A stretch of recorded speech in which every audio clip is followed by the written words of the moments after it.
Welcome to the Motor Kings podcast. Episode 3. Episode 3.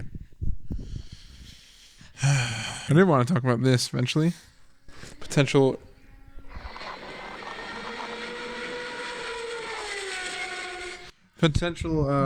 return of V12s to LMP racing. Well, I think everyone wants V10s and V12s back into F1 cars, but LMP used to have them as well. LMP cars used to have V10, V12s. It was a bug. I don't know. I know we do want it back in. I don't know. Is it V10s or V12s that we want back in F1? I think it's V10s, but all I know is that it's sick to have a V12 in LMP. Again, maybe if that was a thing. I mean, as long as it. I mean, I like it for the sound, but if it ever affects me by like manufacturers being like, let's put one of these in a sedan, like 2010 days. You don't like that? No, I want that. Like, I want it to affect me. If it's just like, oh, they put it back in racing, I'm like, oh, that's cool. Like, when I occasionally watch it, it'll sound better. But I'm like, if they're still going to be like, dude, V10s are so great for racing, but we're still going to give you, but we're still going to give you 4-cylinder hybrids for your sports cars. L opinion. You don't want V10s back in sedans? I mean, is the option between this hypothetical that V10, V12s in racing and 4 cylinders in that, or 4 cylinders in racing and V12s in everyday? Are those two options? No, I'm saying I want them to stop putting crappy hybrids in cool cars. I agree, and I think this is the beginning of that. Right. So if it does that, great. If not, then it's just like a cool perk of like when I watch LMP. Dude, we literally agree. I mean, like, kind of, though, but I'm like... You're saying you that just even seem like if you don't really don't, care. You're saying that even if they don't put any new engines or cool engines in new regular cars, that like you still are like super hyped about cool engines coming back into racing? Yes. I mean, you want V6s in them? I mean, I guess ultimately, I don't. I mean, okay, not that I don't care, but I'm like, imagine an LMP1 car with a case swap. All right. No, what I'm saying is that 4 cylinders can be cool. When I think about how a GTR is like a V6, I'm like, that's crazy. They're pumping. I hate the GTR motor. That much horsepower out of a V6. Honest, I hate the GTR horsepower. I know you hate the GTR engine. I never ever. But what if they put an S50 B32 from a Euro E36 M3 into LMP1 and boosted it to the moon? Not even boosted it, just like, I told you guys it's the best engine. Yeah, naturally aspirated. Like, you would like it. So I'm just saying, like, any engine is cool. No. Dude, respect all builds, bro. I refuse. I don't like GTR motors because, first of all, I'm like, why would you want a V6? Because you're hating I don't like GTRs in general. I don't think they look good. Okay, I don't we're think talking they about sound specifically good. R35s. I know, but I'm like, what? You're talking about specifically R35s? Just want to clarify. Oh, yeah. Okay. Because, like, Skylines, even though the R35 is technically kind of still a Skyline. Yeah. I guess I would never really call them just like, I never say GTR and be talking about an R32 to 34. So you don't even see, like, R35s and then R34s, R33s, and R32s in the same category. No, I don't think anybody does. But well, I mean, technically, someone does because they keep calling them a GTR. I mean, yes, it's the next gen, but I'm like, would you... Well... would you say an E30 is the same category as a G80? I mean, an M3, yeah. I mean, a GTR, yeah. No, what? No, a G80, I M3. mean, yeah, I know. Yeah, like a 325 IS is the same category as a 330, but like I don't see them as like the same kind of car, but even though they are. I mean, what are we talking about here, dude? You're asking me if you see an E30 as the same category as a G80, or I mean a G20. Or whatever the frick they are. No, I'm talking about G80. So an E30 M3 and a G80 M3 are in the same category? Of course, they're both M3s. I mean, but I see them as completely different cars. What, are we getting lost on the subject here? Oh my God. Well, let's just roll right back into the conversation about how you don't like the V6 engine in the GTR. Because you don't see the same as the inline 6 engines in the old Skylines. Why? You don't like V6s? Well, it has nothing to do with like what the old was. I don't think V6s sound good, are good. I mean, there's just everything is better. V8's better? I would say a V8 is better. V10's better. V10's better. V12's better. V12's better. Wait. Is an inline 6 better though? And is an inline 4 better? Oh, gosh. No, I'm not as good. Well, you think I'm against you. I'm with you. I'm trying to make a good edit. So just relax and go with me here. Is V12 better? Yeah. Mike, is V10 better? Yeah. And then all the V6 boys are like, Frank, crap. Yeah. Start agreeing. Just so you know, you have the worst engine. A VR6 is better. A flat 6 is better. These are all kind of true. I mean, like, in every sense, a V6 is horrible, and it's the one that's in an F1. So those LMP cars that are bringing that Aston Martin brought a V12 in there. Yeah. Big hype. Okay, that is pretty cool. I would yes, if I'm watching F1, I'd rather have like picture 90s peak F1. It's not what it is right now. It's better. Like when you go to Sim Lounge and you like picture before I worked there, we went to Sim Lounge late and you go in there and he already has all the things set up and you hear wah, wah, because the games are set up. Yeah. Did that sound. True. No, like starting opening it, man. Leaves. Oh. Which, I mean, I 100% agree with you. I would like better engines in F1, but I really just want it to affect the rest of us. Like when I saw that they're going to make an electric M3, I'm like, oh dang, that's the end of the M3s. But then you're like, no, they said that they're going to always keep inline six engines or an engine in general in the M3 forever. And I'm like, now whether they follow through that, I don't know. But I'm like, that makes me happy. I know, that's one thing. I'm like, I always feel like an auto manufacturer could just always go back on that. Yeah, I'm sure if we went and talked to the guy that was the CEO during the time of the E30 and E36 M3, and their main point was DTM to IMSA, and all they cared about was racing, and E30 was just a homologation so they could race. I'm like, you talk to him and you're like, do you think you'll ever go to a blank M3, or like, do you think you'll ever discontinue it, or do you think you'll ever electric throw M on non-M cars and throw it on everything? He'd be like, no, not at all. I was like, turns out it's gonna happen. Yeah, so it's like, I know when I asked all those questions, I was asking him, do you think you'll ever? No. Do you think BMW will ever? And it's like, so for a CEO to say like BMW will never not make like an M3 with an engine or whatever. Yeah. So I mean, I like the way they say it. There'll always be an option. If you want an M3 and you want an engine, there will be the option. If you want an M3 and you want an electric, there will be the option. That makes more sense to me, so it makes me feel safe that there will be an option. If they said like the M3 will always have an engine, I'm like, I don't know. I feel like one day you're gonna make an electric M3. But I'm like, if they say I will just keep both trims around, might as well. I'm like, nice, because I think I'd hate if like the electric M3 is just miles better. Well, I will say that they released that like Vision concept recently. That's electric and it's like 1,200 horsepower. Hyundai? No, or not. Well, because it's the BMW Vision or whatever. Oh.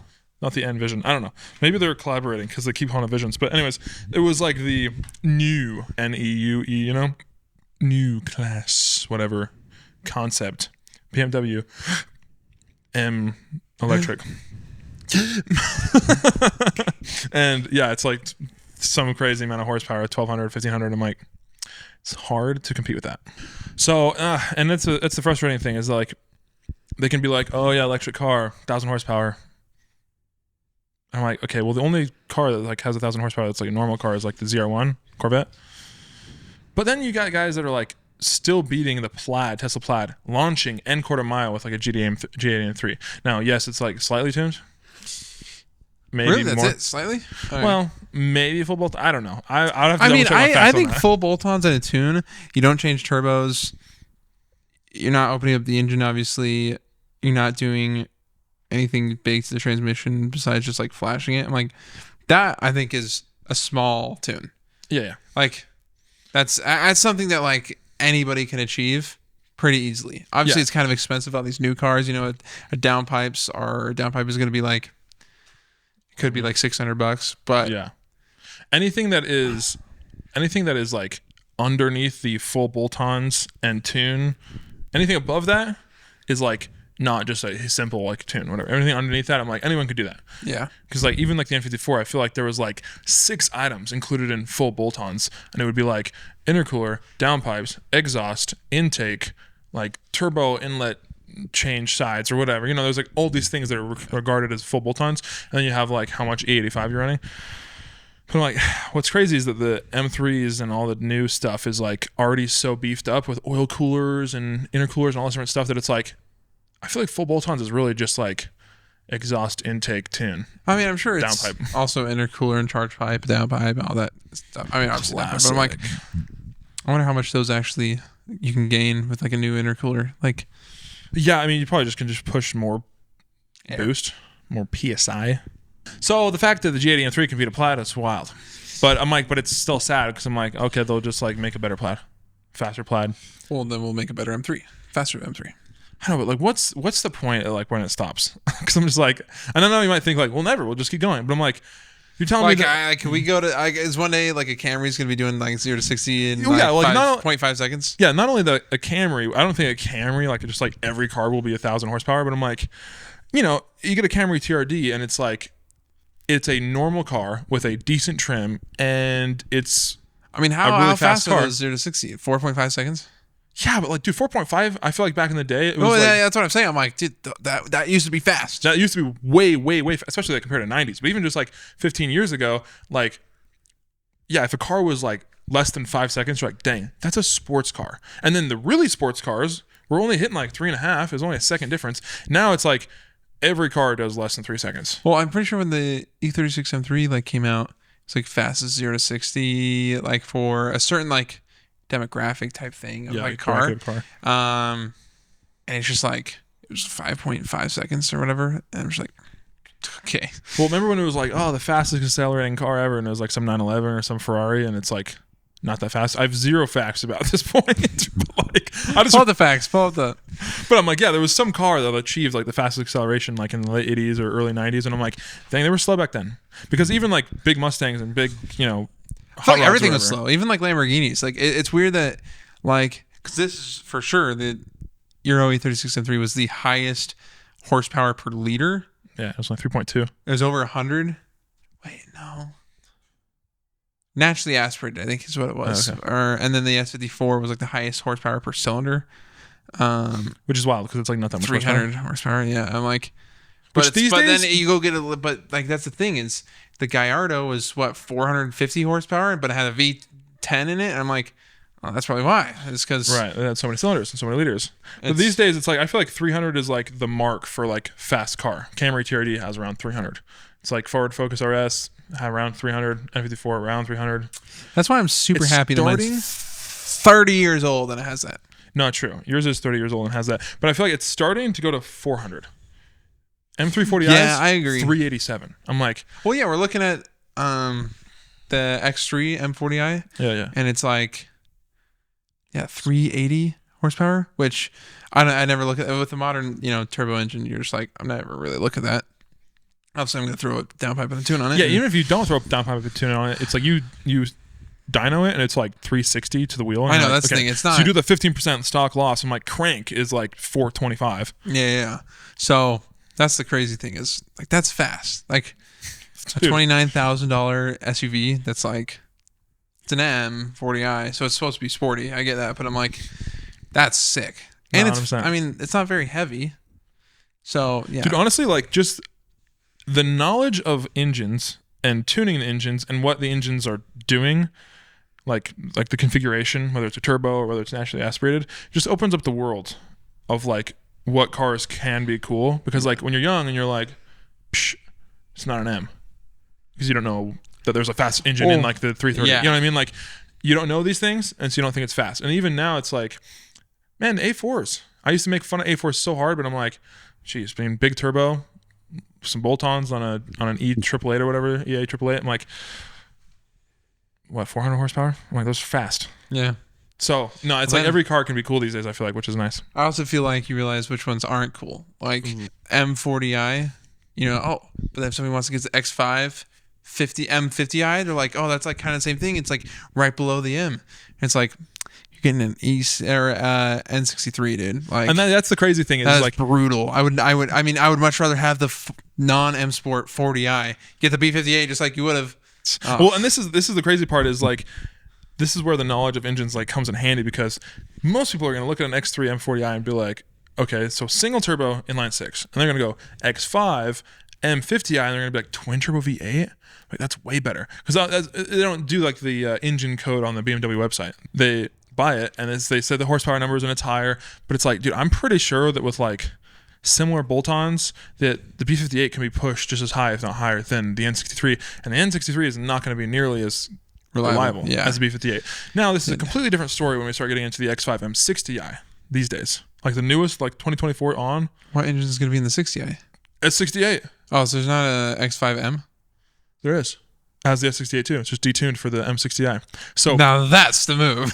Yeah, for real. Put the good engine in every car, which is so nice. But I'm it's not the move with that. It's not the move because like if you go and spend the cash to buy an X5M these days, which a lot of people do, they're rocking the same exact engine as the guy that's rocking the 60i. And like it's detuned. So for people that are not going to tune, I'm like, whatever. You get a little more boost, but I'm like, bro, it's not that much. And then I'm like, dude, but there's again for the aftermarket where like I'm gonna swap these one day. I'm like, dude, slap good engines and everything, please. Now that's to me. It's just like, I get it. It is the move to go get that one over the others. Like I wish that was. Oh wait. So were you saying like, no, that's the move? Like get the cheaper one with the same engine? Oh, I thought you were saying like BMW. That's the move. Put it in everything. No, I don't like that, but it's the way it is. So that's the move to go get the 60i. Yeah, because exactly I do think all of BMW's modern M Sport looks incredible. Like this is the thing that kind of also frustrates me is like, it's almost like there's no point of getting the M. The new like X3 M versus X3 M40i, the M40i in some angles looks just as good. And I'm just like, that should never be the case. You go back to E46, you get the M Sport versus non-M Sport. M Sport is horrible. M Sport is like, meh. M is like holy grail good. Yeah, dude. No, it's true. It does look really good. I still think there's like, I mean, I'm not saying that you're saying that it's like, anyways, point is, obviously I compared a 3 Series, and if we go get a 3 Series now, all the modern 3 Series are just like, you don't like modern 3 Series? I'm like, even the 330s. No, they're good. They're good. I had an F30 in my head. Oh no, yeah. I'm like picture like an F30 non-M Sport. That is probably the worst car to ever exist. Dude, I'm so glad you said that. Honestly, F30s, and I feel bad because like that is a very trendy vehicle. 340is are even like lower than that. 335s. You can get a 340i F30 non-M Sport. Yeah. Yeah. No, dude. Bro, that's the thing is like it's a very trendy car. I feel like, and there's a lot of dudes that are repping like F30s, and I'm like, oh man. Just me and you see that as like bottom of the barrel BMW. Yeah. I'm like every other vehicle. I'm like I kind of would rather have. I'd love to see a clean one too. That's it. I mean, like apart from our friends that own these, but dude, everyone that comes in, like when I to my work, I'm just like, what a hunk of junk. Actually, the first one that's coming. Actually, that's funny because it's today. A super clean one came in today. It's a manual. It's just like a 328i, but it's like this nice, like kind of Grandma Sonata blue. Yeah. But interior is like, and it's all tan as well. But like, it's weird. Everything's tan. You know how like a lot of old BMWs, it's like you get tan interior, the seats are tan, but the steering wheel's always black. Yeah. It's like the steering wheel's tan and the dash is tan. Oh yeah, they got the extended leather. Yeah. And but so clean, dude. Like 130,000 miles, so clean. Honestly, I'm like, here's the thing. We can hate on cars, but anytime a car is just clean, well taken care of, I'm like, you got to appreciate it. Yeah, especially if it's manual. But there was a time, dude, which is so funny because like I have been through every like phase of liking every single BMW almost. There was a whole phase where I was obsessed with F80 M3s, and then when I was like, hey, it's pretty expensive, and I started learning about B58s, I was like, dude, a manual M Sport sedan with all the M Sport package stickering and everything. B58, 340i, F30. I'm just like, dude, that'd be sick. And like, I have a whole like folder thing saved of pictures of it. And like, while I do appreciate them, I'm like, nowadays I still think they're like pretty low on my list of BMWs, which is kind of sad. I'll never own one. Like, no, and it's not on my list. Like, if I want to if I want to be 58, it's either getting it through an SUV or a Supra. Yeah, a Supra is probably the best way to get it because it's like there's nothing better than that. If they had an S58 Supra, then everyone would be like, "Oh, just get that instead." But low-key, I think I'd still be like, if I want to be B58, I'd get a Supra. I mean, for me, it's the M240i, the new one, G47 or whatever. I'm like, that one, I think. I mean, really this sounds stupid and obvious, but I'm like, I'd rather have an M2. And people are like, well, duh. But I'm like, enough that I'm like, I don't want to go get an M240i. No, yeah, you don't want to ruin your experience on an M2. Yeah. No, I agree. I just like, I think. Like a lot of people talk about the M340i, and not a lot of people talk about the M440i, but like a ton of people love the M340i. But I'm like, no one really talks about the M240i a ton, like very much. And I think that's gonna be like a freaking modern classic, dude. Because here's what you get: you get a B58 that can be tuned really high, but I'm like, but also you get a 2-door coupe that's small with a hood bump. I'm like, the thing's a sports car for not being the sports car. Yeah. I'm like, you know how nowadays everyone loves getting old E46s and E36s? I'm like, our kids will love getting M240i. I mean, I can't. All right. Well, to be fair, I'm like, because that 3 Series came into our shop. That was a 340i and F30. No. Oh, the G21. The white one. I sent you the picture. Yeah, like all pimped out. I'm not gonna lie, that one was pretty dang sick. And I'm like, dude, could you picture that? Could you picture that like $7,000?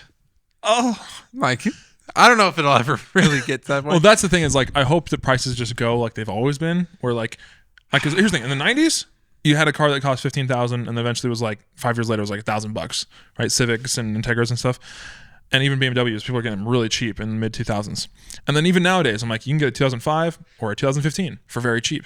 You get a 2013 135i or whatever, it's like $15,000. Yeah. I'm like, eventually it'll go lower and lower and lower and lower. Well, I mean, now you can get like 335s that are like, let's say they're automatic and like 130,000 miles. Yeah, it's like 8, 7. And I'm talking like N54. Yeah. Like in the it's like sedans. $6,000. Yeah, no, it's so cheap, especially if it's like blue on tan. Most people wouldn't like that. Some people do. They don't care about the automatic. They get it for $7,000. They get a cool car for super cheap.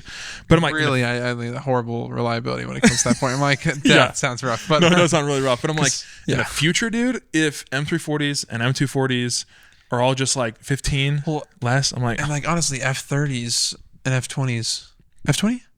No, F30, F32, Yeah. F30s and F32s. Kind of going really low. Well, Yeah. I mean, our buddy August Ott, when he came in today, I mean, I don't know. I don't think it's rude, but basically he's like, dang, dude, he can't like get it sold. He has this M235i, does have like over 100,000 miles, but it's manual. It's pretty dang clean. It has a lot of maintenance history done to it, and he can't like sell it for 15. Dang. M235i, and I'm like, I know. I mean, is everyone just so much on the B58 hype train that they can't buy an M55? Suck right now, like as far as like resale value. Sure. Like that's thing that's. But I guess it doesn't everywhere. help that like the trend is the B58, and so if there's an N55, people might be like, I'm just gonna wait for B58. But I feel like there's a lot of trendy things that's happening with the N54s and N55s right now too, like thick whips, and then like the RB or the 2.6 liter thing. Which I mean, like Dude. nobody's really gonna go do that, but I feel like it's still just something they see that like N55s can do this, might get on the hype train. So I do think that there will always be kind of trendy stuff with N54s and N55s. So, I mean, anytime there's like a cheap engine that is easily tuned, sounds pretty good, it's going to be like, not trendy, but it's going to be sought after. Because I mean, like, I haven't thought about a 370Z in 6 months, and yet I still think there's probably a large amount of people that are like, that's my dream car right now. I want a 370Z. Yeah. I'm like, which I mean, it's it's I mean, and it has nothing to do with like its tunability slash like its reliability slash. I mean, it's just I don't want a Nissan V6. I mean, I think this is how it all circles back. I don't want a Nissan V6. I know that you're different than me on this, but I'm like, I also just don't want a 2-seater. Even if you barely can fit anything in the back, I don't want a wall behind me. But kind of going back, like I don't want a Nissan V6. I'm like, I've kind of learned that I really don't want that because it's almost like a knowing Euro working on without getting a nice Euro. So you think, because most people just assume if it's Japanese or if it's Asian reliable. in general, it's reliable and easy to work on. Well, that's how I was. I mean, I remember when Brinley first got, I remember when Brinley, my wife, first got but she had a Nissan Rogue, which, I mean, this is very different than like a manual transmission, but like she obviously had the CVT in it, and she was like, I try to, I want to go up north with my friends, and I start driving, and all of a sudden like a drive, like it says drivetrain thing, and an check engine light pops up, and basically the car like starts stuttering, and I have to like pull over and let it cool off, and then I have to get it towed back. Like by the time I'm getting to Hurricane, and I was just like, dang, what the freak? I'm like, they're really reliable. It's Japanese, and I'm like, that's weird. I think that it's probably not like you don't need a new transmission. I doubt it. And all of a sudden, like I learned one thing about freaking CVTs. I'm like, yeah, that sucker's cooked because it's just horrible freaking Nissan doing horrible Nissan things, and so that's kind of why I'm like, You also look in the engine bay of any Nissan. It's like you're working on a Euro car, and it's so cramped. Like, again, I wanted a 300ZX. That used to be like kind of like a top 5 car for me for so long. And if you talk to anyone that's either heard this before or has had one, they're like, oh, they still have to work on. It's super cramped.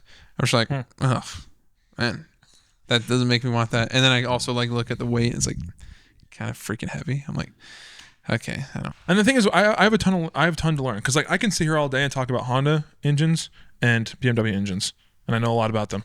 But then as soon as somebody else came around and was talking about Nissan engines, essentially I'd have to just be like, oh yeah, like I respect the RB26, but I've never been a fan of 240SXs.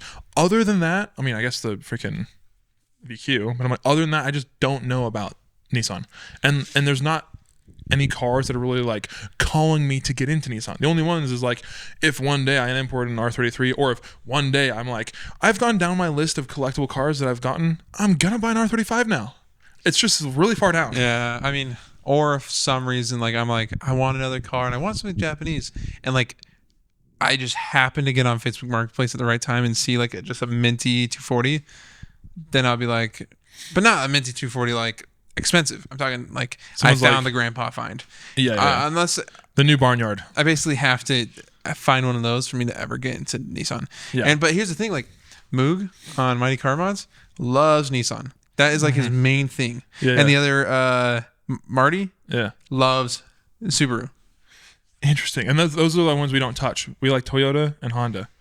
And I'm like, Subaru I've gotten into, but it's like there's one model pulling me there, and it's just the original WRX. I've heard they're semi-easy to work on when it comes to like basic maintenance, but like as soon as it gets into the engine. Well, no, the engine, like Subaru? All the pulleys. I mean, the only thing that's difficult about it is like only thing that's difficult about it is just like the two thing. But I'm like, yeah. I mean, the Boxer. Yeah, that's just one of the main things people talk about a lot. Is that it's just kind of really easy to work on them. And it's funny that you said that 240SX would be the cheap thing to bring you to them. I'm like, probably the only way I get into like a Nissan on accident is like, I pull up and it's like $800, like runs and drives but needs work, 350Z with the hood bump. Yeah, I'd be like, that would be a fun car. Okay, I would probably just rank it from anywhere from 240, 180, all the Silvias, and then any of the Z's. If I just happen to find a good one, then I'm like, okay, but I kind of think it would turn into what that Ford was, the Mustang. Where you get it and you're just I get it. I'm kind of excited, and I realize all the money I put in this, I'd rather put into a different car. And so I sell it to kind of flip it. Yeah. And then I'm like, okay, sweet. Now I have money for a car I care about. So, well, this is exactly how I feel about the Honda. I keep wanting to like, dude, let's just perfect it, build it, turbo it, do all this stuff. But I'm like, if that cost me $3,000 to do, I'm like, I think I'd rather just buy a $3,000 E36. Really? What? Well, you didn't know that? You'd rather like sell this and go buy an E36? No, I'm saying instead of spending $3,000 on building it, what? That's boring. I was excited because I was like, dude, is he going to sell this by an E36? Hey, if you want to tempt me though. Sell this and get a BMW? More reliable. More reliable. I mean, more motivation work. Okay. This goes into our next statement, unless you had something big. Well, I just wanted to, my last thing is just like, yes, I'd rather buy an E36 than build this. If this was a daily and it was reliable, I will probably just end up keeping that the way it is until I have a lot more money so I can get like an actual sporty car. Yeah. But what were you going to say? BMWs have been the most reliable vehicles I've ever owned. Well, ever. I mean, like, I had a Lexus SC300 with the 2JZ. Problems. Problems is like, I think I had like 2 out of the 4 months of ownership, which is not a long time. But I'm like, yes, it was 200,000 miles. Okay. And yes, I have 80,000 miles on my M3. Okay. But I'm just like, it's frustrating because everybody, I get all this like, I think it's turned up. I get all this backlash from like, or just like, the common... The hate. Yeah, just the common BMW Euro car hate. It's always parked in the garage. That's why. Like, I think that was one of the things that I said, like, the pup loves Beamers. And it was like the edit of him here with Nate's car and then my car. Being worked on. And one of the comments was like, he loves it because you get to stay at home all the time because it's always in the garage. Or like, it's always like being worked on. And I was just, I'm like, no, it's really not. It's always being modded. Yeah, it's being modded, but I'm like, when's like, I had a weird sound when I first started up because I needed to do belts and pulleys.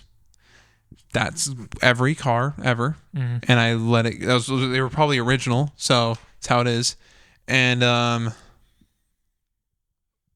yeah, nothing else has gone bad on the E36. And then the 135, the 135, not a single issue, and it was 100,000 mile 135 with an N55, not a single issue. And I had it. I mean, had it for over 10,000 miles, and I'm like, I feel like I should have ran into issues. I have my truck, my Ford, and it literally had issues. The Jeep didn't, but also that's like the holy grail of Jeep engines. Yeah. So the Ford, credit due. Our 335, solid. Like honestly, for how long we owned it, for how much we abused it, for how modified it was, to have like one ignition coil go bad, and then like our clock spring, I'm like, which. I think the clock spring was a user error, possibly. Yeah. So, oh, dude, what it could have been?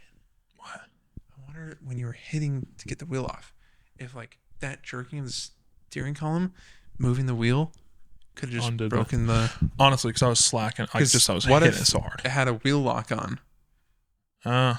And you were hitting it, and it was just smashing against the wheel lock until it broke or something, or I don't know. Who knows? Like, yeah, that's the thing is like, yeah, it could have been. I think it was user error because it was right after you did something with hitting the steering rail, basically. Yeah. So, yeah, every BMW I've ever had, it's been very reliable, and every other car has been kind of more tougher to own. Not that bad. I mean, I can handle it all, but I think that's something I really love.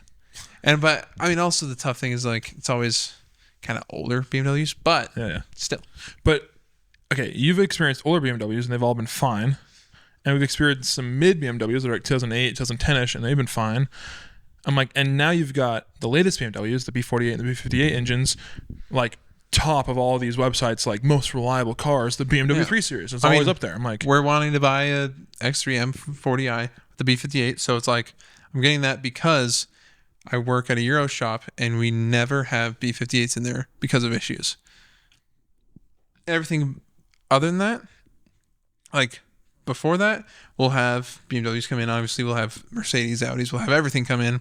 Yeah. But I'm like, Rise B58s hit and B48s hit, no issues. Dude, yeah, I think it's like a magical engine, bro. I may have done like a B48 oil filter housing. Which, dude... I don't even think so though. Like, talking about the B48, it's probably an N20 now. I'm thinking about it. Talking about the B48 and B58. This is where I'm like really loving what's happening right now in the car world, and I'm sure it's a lot of cars, but like BMW is showing what it could be, where like every car is cool. I'm like, even getting a 330i these days, I'm like, dude, looks pretty good, very comfortable, turboed inline four that has like tuning capabilities. You're probably getting like 40 miles per gallon. Yeah, you're getting really good gas mileage. It's really reliable, and it can be tuned like crazy. I'm like, the future is really bright for all the modding and the racing and the swapping. I'm like, we can think about that in a lot of ways. I mean, I'm pretty sure like Porsche, Mercedes, BMW are all like pushing engines. They're wanting electric basically out because there's just no market for anymore. Nobody's buying those anymore. So it's like they're wanting cooler cars. Ford came out and said they want like a bit of Raptor and performance in everything. Like, dude, they just want everything to be cool. And I'm like, dude, I'm pumped about that. Then you got Mazda that's like, guys, we really want to be a luxury brand that has no sports cars. They only have a Miata. Yeah, I hate to break it to you, dude. You need to get caught up on this. Okay, but let's say they got rid of the Miata. I think you're a little out of touch, though. They have nothing else. First of all, the Mazda 3 is incredible. They just don't have speed in front of it. Yes, they also don't have a manual. They don't have all-wheel drive. Okay, that's fine. You literally drive front-wheel drive and you love it. Yes, but also... And none of the Mazda Speed 3s before were freaking... No. I'm just saying, they have a front-wheel drive automatic that is turbocharged, but not like... There's not a huge aftermarket tuning for it. That's not their fault. They created it. And now they're also coming back with what could be the next Miata... They're also doing that, but they're also bringing back the rotary, which I like just because it's fun. But they're bringing back it's either going to be the RX-7 or it's going to be the next gen Miata. That's what people are trying to figure out. Next rotary.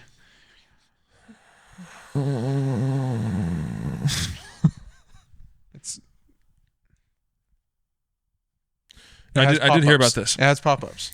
Wow. Pop-ups probably will be hybrid, but still, it doesn't matter. But it has a front air thing, so it looks like it's going to have an engine. No, yeah, I think it will have an engine. It'll probably be a hybrid. That's what's sad about the new... What company came out with the new Prelude? Oh, yeah, Honda Prelude.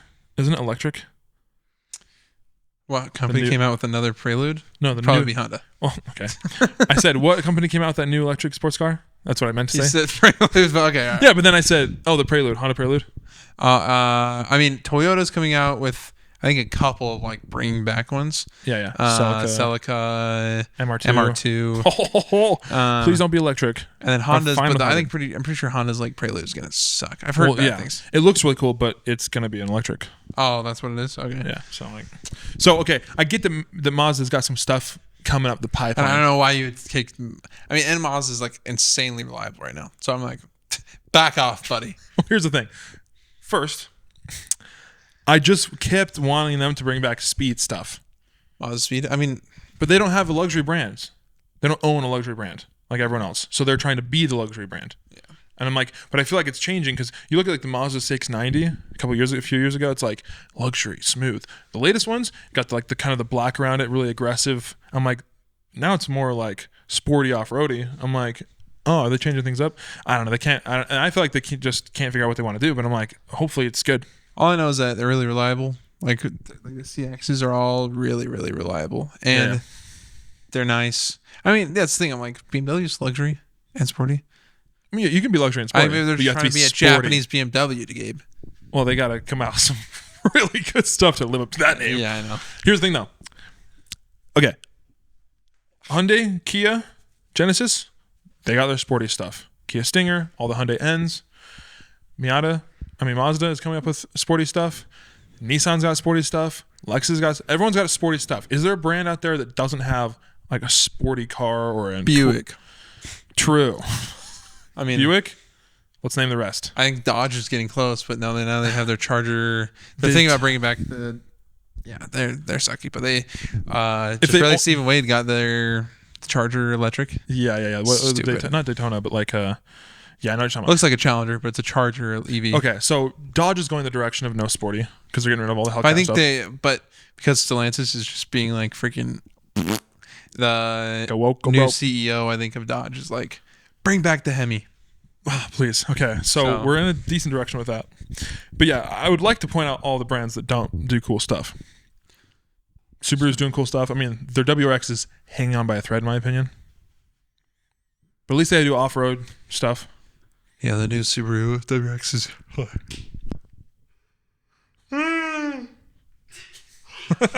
The new Subaru WRX is like abysmal, I guess you could say. Yeah, and some people like really like it, and some people own it. I'm just like, man, you could save a bunch of money and get a 2014 hatchback. Yeah. Which I freaking love, dude. And you'd have respect. That's the thing. You see one of those, even if you roll up to the meet and you have wheels and you're lowered, people are just going to be like, oh, nice. Nice. Is this a new one? So no STIs, huh? That's like it. But I'm like, no STIs, huh? You rolling with like a minty freaking 2011 hatch. Bro. Classic, bro. People are going to be like, oh my gosh. Dude. Any brands you hate? So many. Because the thing is, I feel like you only need one or two from each region. See, I got BMW with like, it kind of takes my first, second, and third of Europe. I don't need any more than that. But I'm like, if there had to be a second, other than like the Porsches and the Lamborghinis, I'm just talking about in Europe in general kind of cars. I'm like, Audi would probably be my second, then Mercedes, then Volkswagen. I think Mercedes would be above Audi for me. Okay, that's fair. But like of owning, I guess, are we talking about specifically just new? Because I don't think that's fair. Because a lot of, you don't like Honda. I don't like Honda new. I mean, respect. Which I think is kind of weird too. I think if you learn more about them and you try to like them more, you would. I do like them and I respect Type Rs and I like SIs, but I'm like, ooh, it's just a lot of money to spend on what it is. I'm like, it's still $40,000. Do you know what it is? I think yes, it's still a 4-cylinder front wheel drive. It's a faster Nürburgring time than the M2. No, I know it's amazing, but I'm like, it's still $40,000 for it. The M2's 75. 60 with 5,000 miles. Yeah, okay. Yeah, but what I'm saying is that you can't tune it. New. It doesn't sound as good. You can't tune it. It's turbo. It's not turbo. It's not drifty. This isn't drifty. You love That's fine. It's $2,000. That's why I'm okay with this. Also, I don't care about drifty. We care about it a little bit. No, we don't. When's the last time you've drifted a car? I've never drifted, but here's the thing. You've never even done donuts. Here's the thing, Luke. You love doing that in your E36. Just to be able to, and like the feel around a corner and the way that it's gonna the power slide. 36 M3 is the best car that's ever been created, Gabe. Yes, but like you like power sliding? It doesn't happen in these. Not really. It can hook up. Luke, I care about going fast around a track. Okay. But the thing is, you know that rear-wheel drive is the best. If you're going to build any track build, it's the best. Yeah. So if you take until things start changing, like how the new Type R is doing as good as it is. So I don't really care if at that point. Exact same car was all-wheel drive, would it do better? Or rear-wheel drive, would it do better? It'd be heavier. If it was rear-wheel drive, it would just be the weight distribution would be different. So they'd have to re-engineer the car. So possibly, if they spent all the money re-engineering it, possibly, yeah, it would be better. But for them just to stick a drive shaft in there and a diff in the back, probably not. Interesting. Okay, but before, were you going to say something? Also, all-wheel drive is super heavy and kind of diminishes track times usually. So I don't know why I like it so much. Okay, why? I just have my own reasons. I hate all-wheel drive, honestly. Every time I see something's all-wheel drive, I'm like, dang, if anything, now it's just more to work on. Now you have a diff up front that's going to break. You have an axle. It's the hook. I don't ever plant it in first gear on like. No, it's not about dig. It's about like you come around a corner and you're a little off, and then it's like all four wheels are tearing you out of that corner. I mean, you can push more power down than rear-wheel drive alone, because rear-wheel drive you will spin out. And I don't need more power. Just saying, I've experienced it, Luke. Focus RS is the best car ever made.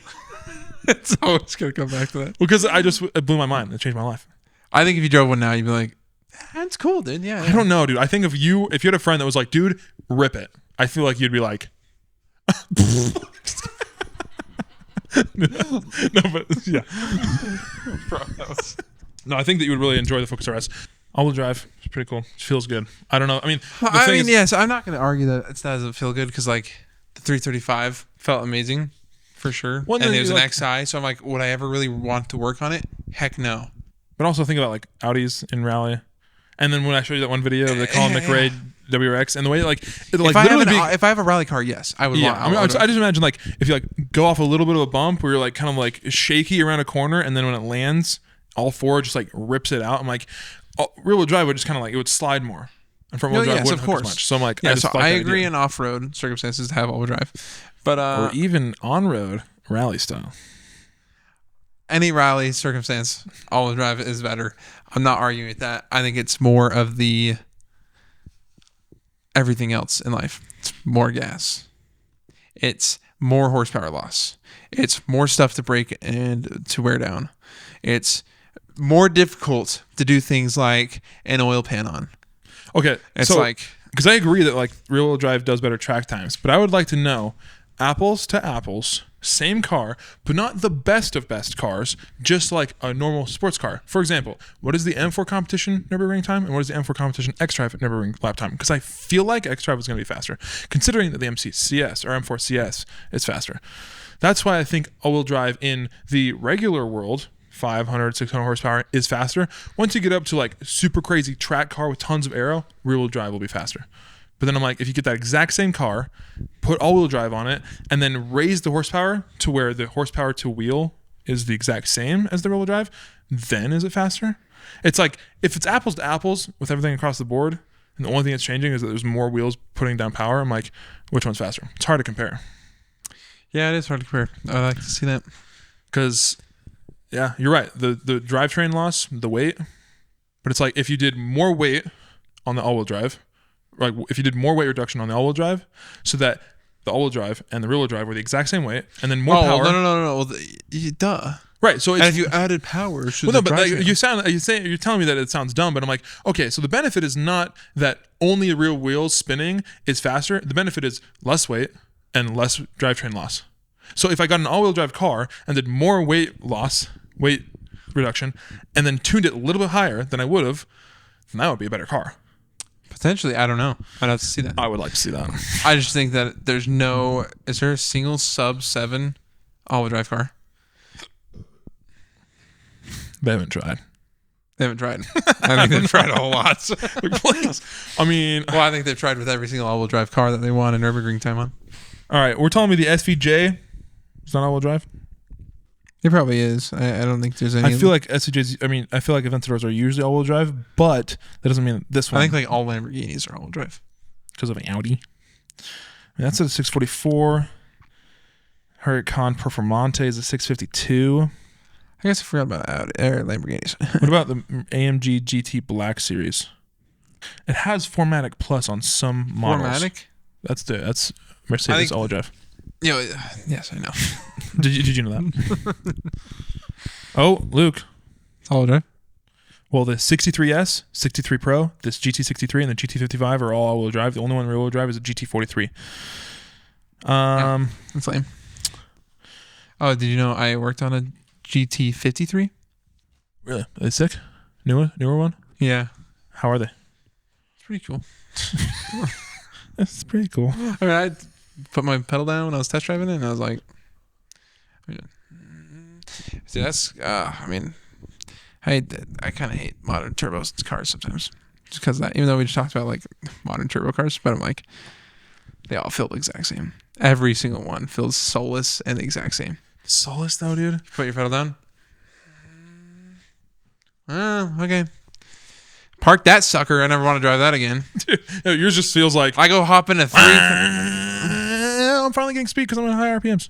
No, that has nothing. You just downshift. I hate when you say something that's so bullcrap and not true, and then when I get frustrated at it, you're like, I don't go. I don't know, but I know you're thinking about that, and that's what you do every other time. I'm laughing because I'm like, man, I'm pushing him, and I know what I said is kind of dumb. So I'm like, it's like getting higher RPMs. That's not how freaking that works. But you don't have the same torque. No, I know this, Gabe. I know you know this. But what are we arguing about then? I'm just saying, dude. It's what not gives like, your car soul? Like I go like this with my car. Yeah. What do you do? What do you get? It's NA, man. Yeah, but it's far less pushback. It's way less pushback in your seat. All right, let's go hop in my first gear. Okay, so it has to be a yes. All right, let's hop in my second gear at high RPM then. Well, no. So yeah, well, that's what I'm saying. You're high RPMs. I know, but that's any car. Who would ever do a pole in low RPMs? Sometimes I do. Sixth gear, 335 XI on the freeway, and it still pulls, baby. I know. Well, after 5 seconds. No, that one. Yes, I remember it. That one boosted way fast, bro. Same with the RS. Decently fast, but no. It definitely took a few seconds. Listen. No. Going back. No. I go hop in like Nick's 330 with Recaro seats. That's a blast to drive, and that thing is like a 200 horsepower. Maybe I don't know how to drive cars that are naturally aspirated. I don't know. I probably drove the 330 wrong because I'm like, I drove the 330 and I was like, you just drive it like it was your own, like somebody else's. Did you drive it like it was somebody else's car, or like you stole it? I definitely drove it like it was someone else's car, but I'm like, no, I definitely was like, dang, this is a little. It feels very heavy. What about the new Edge that you were literally like? Well, that thing changed my life, bro. Curve on that sucker? No. But it sounded so amazing. I know. That's why. That's how. Because I like this kind of BMW. And I like V8s and turbo smaller engines. Here's the thing. What gives your motor? Here's the thing. Here's the thing. Hold on. Before you go on with your thing, so I just really said I hate turbo engines, and I hate that. In a lot of these podcast videos that we've turned into clips, I'm like, I hate this, and I'm like, I don't really. Yo, we're faking people. Yeah, but it just kind of sucks. I'm like, then people are like, this guy's an idiot. Like, how does he not like turbo engine? I'm like, I really do. It's just more like if I compare it to NA, it is just. NA just does feel better. There's a reason why people spend $10,000 to get 50 horsepower with NA. So it's like, yeah, okay. It feels better. But I do like turbo engines, but comparatively, modern turbo engines, I've driven a lot of them now. Yeah. They feel the exact same. I put my pedal down and it goes just like, it takes a second, and you go back and shoot, and you're like, wow, this is fast.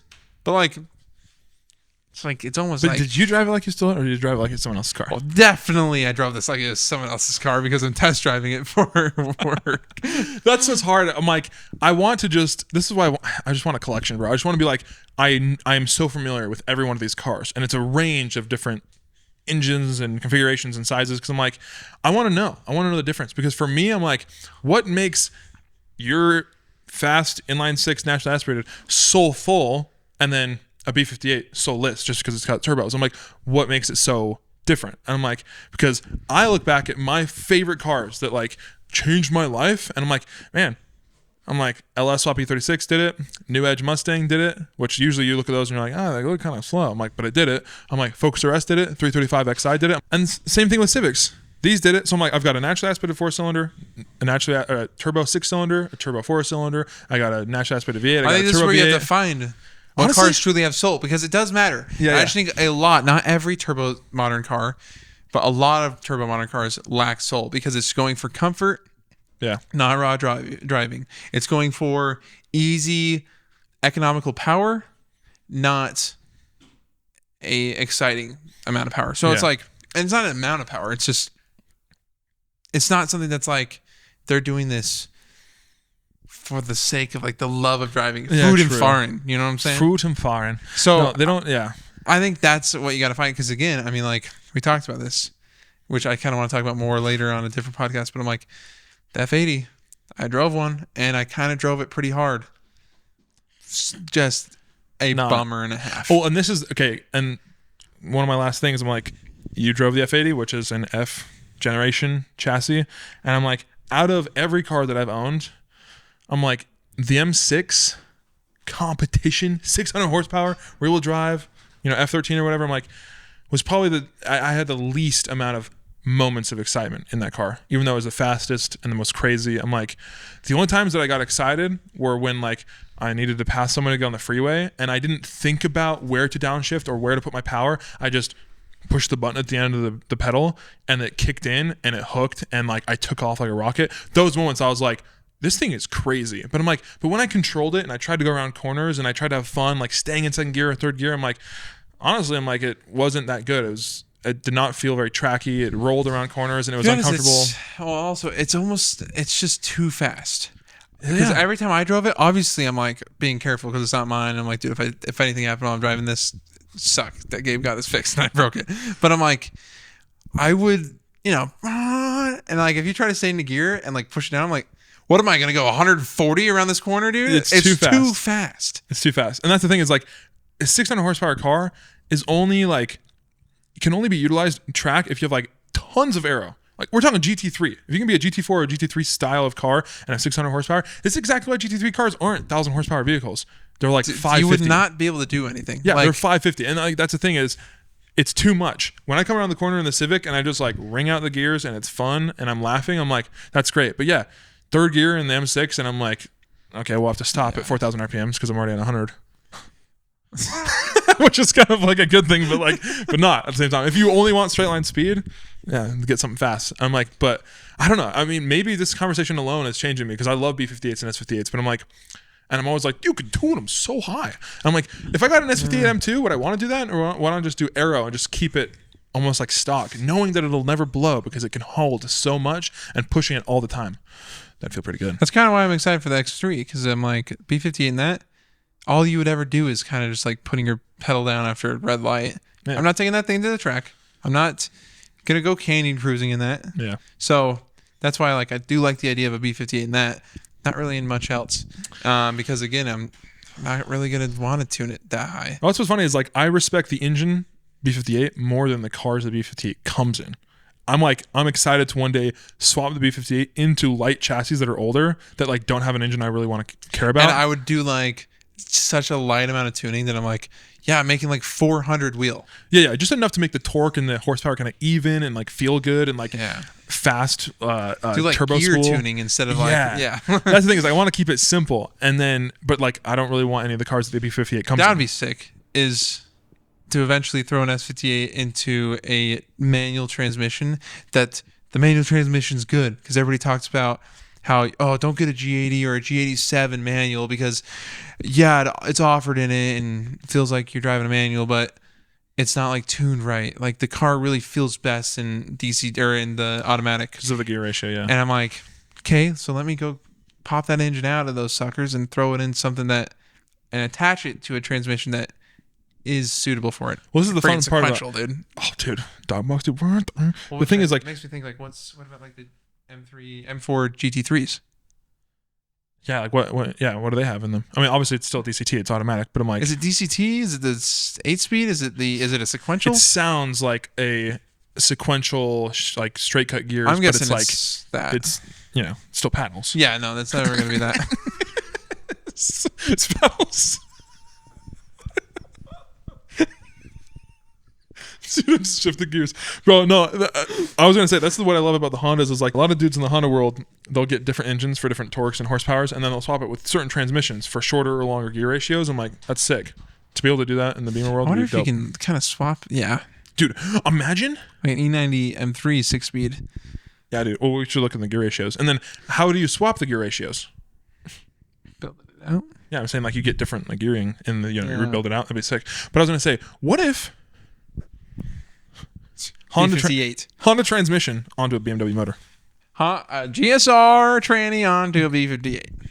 6-cylinder sideways, still front wheel drive. Or a B48. Dude, a B48 swapping to a Honda one day is going to happen for me. You would have to do rear wheel drive though.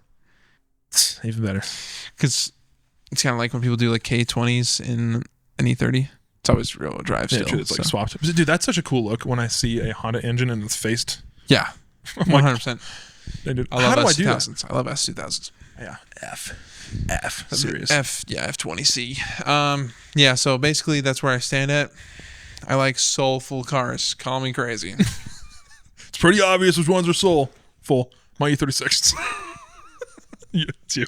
Listen, guys.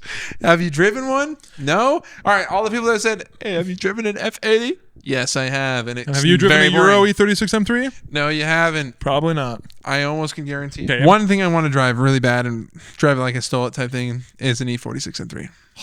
The thing is, I feel like it's going to feel very similar to yours. I feel like it's just going to feel, I mean, like, and coming from somebody that glazes that E36 more than anything known to man, I think it'd feel like a polished version of mine.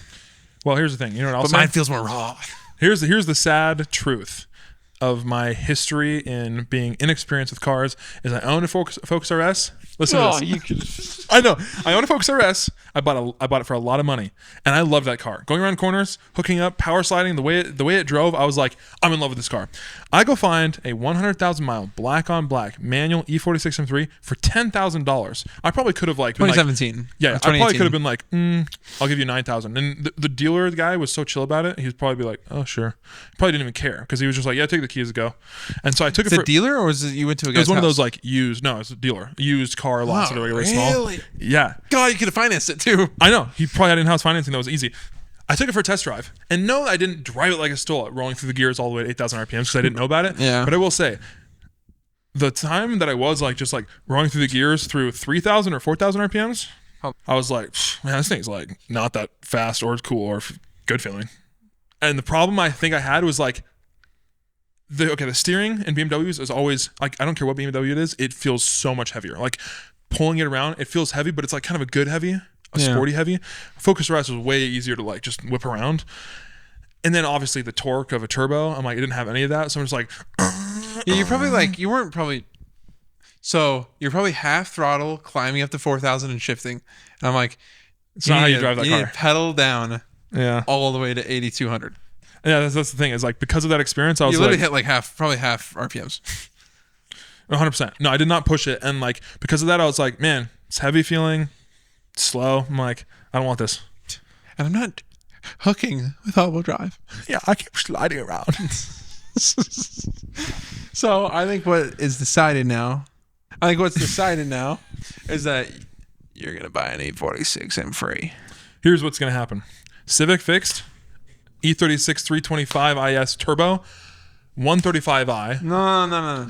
E46 M3, E92 M3. No, E46 M3, 135i. Okay, but the E46 M3 better be broken. Like, okay, there's one up north. Oh, your car's broken. Because I don't want to pay money for them. Well, maybe I'll pay more in fixing it. Yes, and also just have I not realized this the whole time? Turmoil on your brain, man. I don't know. To me, but I'm like, it's more stuff to do for the channel. I want to find that one that's like never modified. I don't care about miles necessarily.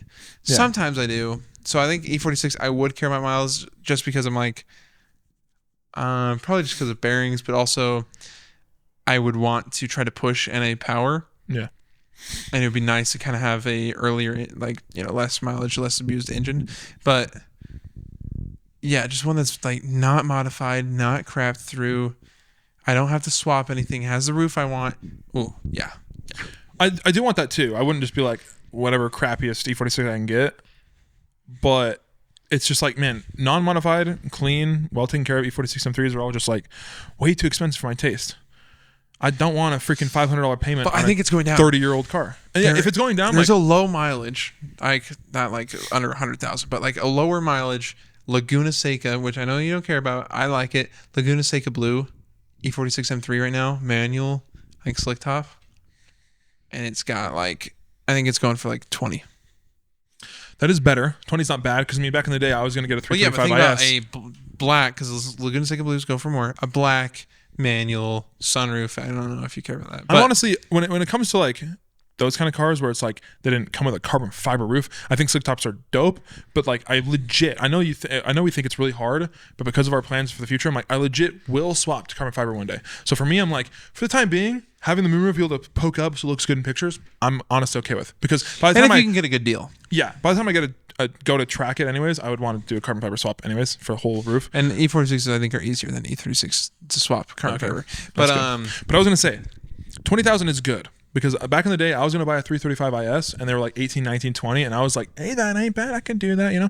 So that's good. Usually that price, though, just means I just can't get as many cars. Now I have a payment. Now I've got insurance or whatever. It's like, it's going to be the main car that I focus on. I'm like, I want a car where it's like, I copped this for 10. It had SMG issues. I have like a manual transmission laying around. I swap it, whatever. What I'm saying is, I think, because we're on a path right now, so if it keeps going down, then you can snag one. But I'm like, but a black on black... Manual will be less. Manual might be like around. I don't know. Maybe you can find one for 16. And that's the thing is like I'm okay with it being the prices being higher than 2017. It's like I don't want it for 10 grand, perfect condition. I'm like, I think 135s and 335s and E46 M3s are all in the 15 range. Give or take 15. I'm like, I think that's a good price for them. That's what I would pay. And then E92 M3s, they should be give or take 20. Dude, yeah, when they were getting to that 45,000, I was like this is nuts. And obviously those ones were like really clean and they were on like real TEs but I'm just like, well, the fact that like ridiculous. I respect E92 M3s and I love the sound and I think they're great track cars, but the fact that like I couldn't sell a 600 horsepower 2016 M6 for like 35, one of 100, special edition competition with carbon ceramic gold brakes, like every single option you can get for it. The best speakers I've ever heard in a car. Couldn't sell for 35, and yet some dude's selling his 100,000 mile E92 M3 for 45,000. I'm like, it's a little bit like I think that's TikTok showing a little bit because people trendy. Cause you could say like, well, the S63 was trendy, but people didn't know the M6 really. They think M5 CS. So I think that was a little bit of S65 DCT sounds in Forest compilation. Wah wah, and it's like super good sounding.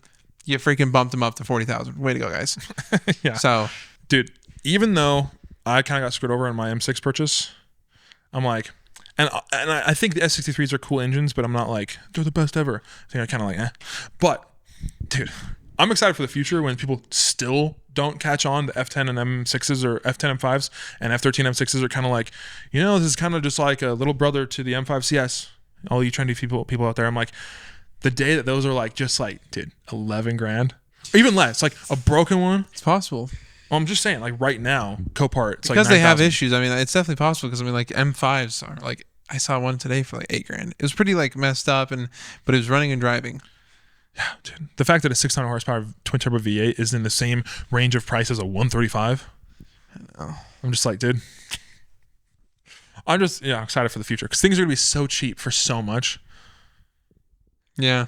And then the day that you don't have to spend like so much money on like built rods and like forged rods and pistons, build every engine, dude. And now I know you might think, well, why would they go cheaper? I don't know. They're $2,000 right now for a V8. VAT. VAT. Wait, $2,000 for what? For if you want forged rods for like an S63 or even like forged rods for like an inline 6. Yeah, they're like $1,500, $2,000. Why would that ever go down? More manufacturing space. I look at like CX Racing has like rods and they're like forged and they're H-beam. Now they're probably not as nice as like Carrillo, but it's CX Racing. And I'm like, if you're just going a budget, hear me out. If you're going budget and you just want to experiment, they make M50 and M52 forged rods, CX Racing, $270 or something like that. I'm like, I would test it out. That engine will teach you again. Yes, you've gone through the S63, you're going through this now. If I build an M50 and M52 one day, I'm testing cheap stuff and we'll see what happens. I like testing cheap stuff. This didn't do good. I think it's user error. I think so. if a person that builds engines professionally did this, I don't think I'd have a problem. I would have used rods, or not rods. I would have used head bolts. Yes, if you would have done different things, then yeah, I think. But I don't think it's the brand of items I did buy. I think it's the things I did not buy. Head bolts. Possibly. You'll never know. But it doesn't matter because, guys, thank you for watching. We appreciate you. And we'll see you next time.